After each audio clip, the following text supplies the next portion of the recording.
Assolutamente una sofferenza perché veramente non c'era vento, assolutamente durante il primo lato il vento non superava mai l'1-2 nodi di vento,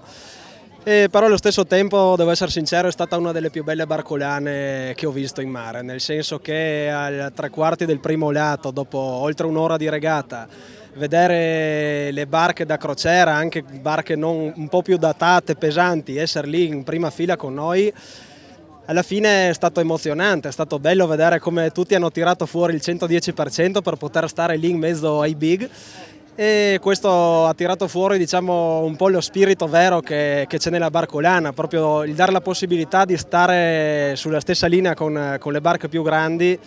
anche a barche più piccole e meno performanti. Addirittura siamo riusciti a portarla avanti fino a quasi la prima boa, per cui molto bello, sicuramente molto difficile, perché anche con un mostro come il nostro, una giornata così era un attimo girare la prima boa a 20esimi o 30esimi o chissà come, perché dopo la partenza ci siamo allungati bene, poi il vento è calato, siamo finiti in una zona di transizione tra due venti e lì è arrivata tutta la flotta e ci ha risucchiato, cioè eravamo a un certo punto da primi a centesimi, poi tornavamo primi, era un gioco aperto a tutti.